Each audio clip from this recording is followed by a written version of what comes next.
don't you think that the politicians declaring diary entries without declaring donations is a fruitless exercise?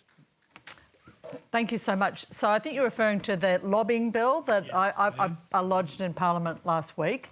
And the idea of it is to shine a light on what goes on in Parliament House. So there are 15 lobbyists to every politician walking the streets of the halls of Parliament. And they're people who are representing the fossil fuel industries, gambling, vaping, Qantas, the banks, and they're getting in the ears of politicians and influencing decisions that are made every day by politicians. There are a lot of them. There's a lot of them.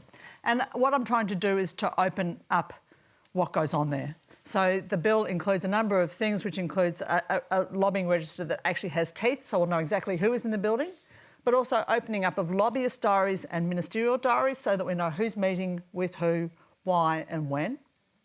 And there's also some other premises about closing the revolving door so that right now very many ministers and senior public advisors go straight out of Parliament into cushy jobs in industry. And really there's unhealthy and relationships which are just too close between many of the lobbying groups and the politicians with whom they interact. So I think that's a really important piece, and it's something I'll be working on very hard in the next 18 months. I think it's something which would really improve the integrity and the transparency of what goes on in Parliament. Having said that, as you say, we need reform around electoral donations and donations to political parties and greater transparency about that. One of the lovely things about the Crossbench is that we work collaboratively together on things that matter to us, and my colleague Kate Chaney has been working on a private member's bill aimed at attacking that. Last week I presented my lobbying bill, Zali Steggall presented a bill on truth in political advertising, and Helen Haynes presented a bill to increase transparency around government grants. We're all trying to improve, we're trying to drain the swamp essentially. We're trying to improve the quality of the politics that we have in Canberra, and they're things that we feel very strongly about. Intifar, I want to bring you in here. I mean, you've done a lot of work on young people losing trust in democracy. Is this sort of transparency necessary to rebuild it?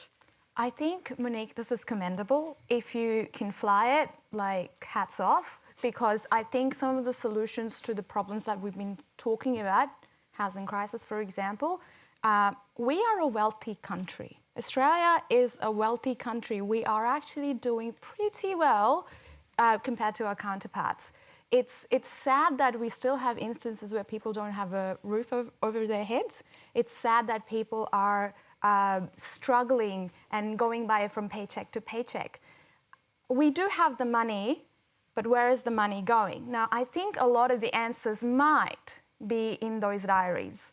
So I think it's very important that that we know what's happening. In your question about the youth, young people on average do not trust political institutions and politicians, and that's why over the past 2 decades we've seen a move away from political parties. Is that a good or bad thing? I won't talk onto it. But there's a move... thing. It's a good thing. Well, it suited you.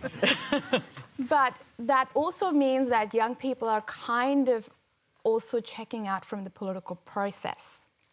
That could encourage political apathy as well. Good for us that we have compulsory voting to tie them back in, but trust, satisfaction with democracy, satisfaction with the direction in which the country is heading, we are talking about future custodians of democracy. If these markers are declining, we have a problem. Because the next generation of political leaders do not want to be political leaders because they don't trust the system. So this is one way, one solution really to recover trust. Super quick answer from both of you. I'm going to marginalise the mainstream politicians on this. Do you need to drain the swamp? I think transparency is a good thing, and I think that community expectations should be in high level of correlation with the transparency mechanisms.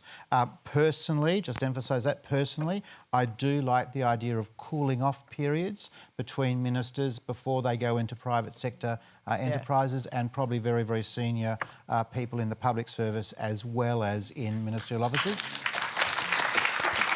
private view, but just to sort of paint a fuller picture of who are the lobbyists around our corridors of power, they are the Salvation Army as well. They are human rights advocates and organisations. There is a mix, that's right. There is a mix. There is a mix. So, so the lobbyists does provide an important role in bringing information to parliamentarians, making sure that every view is canvassed in a policy discussion.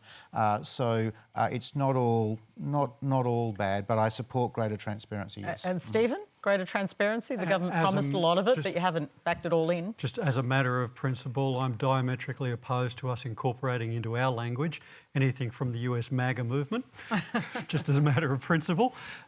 In the cart for the transparency stuff, nothing inherently wrong with advocacy. Lots of advocacy groups and lobbyists, small business, big business, welfare, housing, environment, it's all there in all its glory. That's why we've got a register to ensure that there is transparency about who's doing what. I see no problems with people seeing who I meet with. Can I read your diary? Yeah, I've got no problems with that. It'd be a good answer to the question that we all So we don't have to often FOI it, you just slip it at the end of the show. We all often get, what the hell do you do with your time? From 6 o'clock in the morning till 9 o'clock at night. Happy for that to be... Turning up to Q&A. PK, democracy marches on the little things, and bless you. I mean, this stuff is incredibly important because we have lost trust. And there are good reasons why we have lost trust. And out of that, I would say donations most important, and we do need to do better. In real time? Absolutely, yes.